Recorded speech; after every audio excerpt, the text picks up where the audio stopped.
Assalamualaikum warahmatullahi wabarakatuh. Perkenalkan, nama saya Muhammad Ridho dari jurusan Akuntansi Angkatan 2019 dengan stambuk B1C1 19031.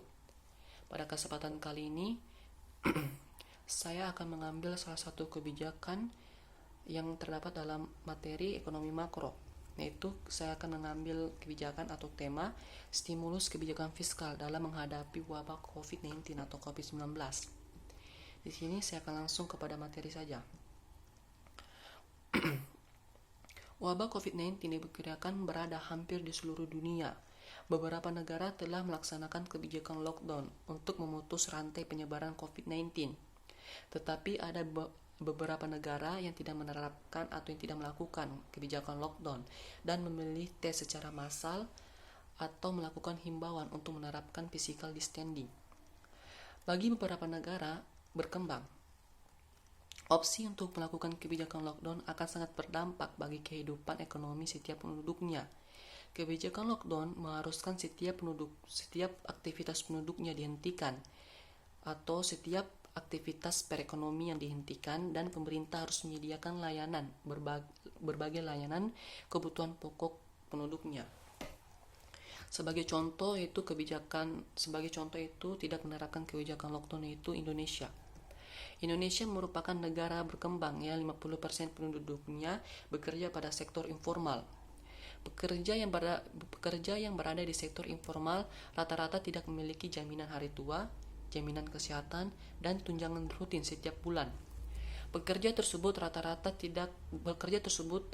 bekerja dengan upah harian, sehingga jika mereka tidak bekerja selama 1 hari, maka mereka tidak akan mendapatkan upah atau gaji.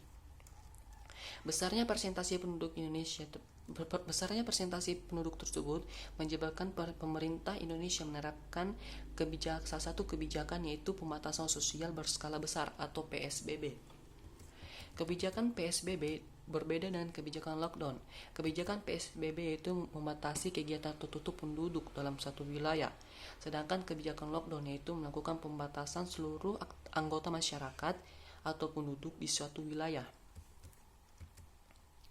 Beberapa contoh penerapan PSBB adalah peliburan sekolah dan tempat kerja, pembatasan kegiatan keagamaan, dan pembatasan kegiatan di tempat umum. Selama penerapan PSBB, pemerintah memberikan beberapa stimulus fiskal bagi rumah tangga dan perusahaan di Indonesia. Stimulus fiskal ini diharapkan dapat menjaga ketahanan finansial bagi setiap rumah tangga dan perusahaan yang tidak optimal berproduksi selama masa PSBB.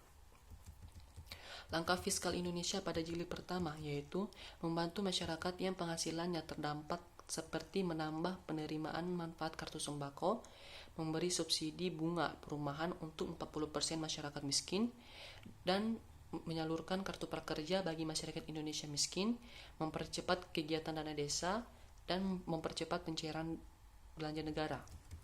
Selain itu, pemerintah Indonesia juga mengeluarkan kebijakan jilid 2, yaitu untuk menambah daya beli masyarakat.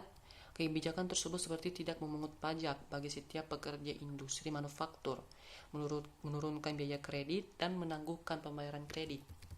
Kemudian, memprioritaskan program kesehatan, perlindungan sosial, dan pelindungan dunia usaha, serta menjaga stabilitas keuangan. Yang terakhir itu melakukan kerjasama dengan lembaga keuangan untuk memastikan ketersediaan likuiditas global dalam menghadapi arus modal keluar. Indonesia sebagai negara yang terdapat cukup parah akibat pandemi COVID-19 mengalokasikan dana stimulus fiskal berkisar 118,3 sampai 121,3 triliun. Jika dipresentasikan terhadap PDB, besarnya tidak mencapai 1% dari PDB.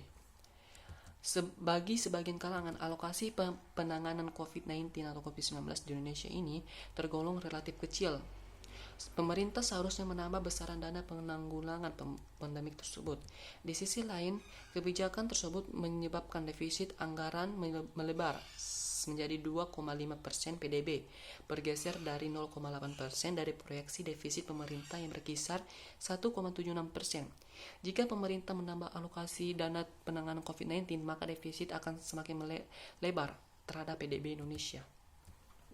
Itulah penjelasan saya tentang salah satu kebijakan ekonomi makro, yaitu stimulus kebijakan fiskal dalam menghadapi wabah COVID-19. Lebih dan kurangnya mohon dimaafkan. Wabillahi taufiq wal hidayah. Wassalamualaikum warahmatullahi wabarakatuh.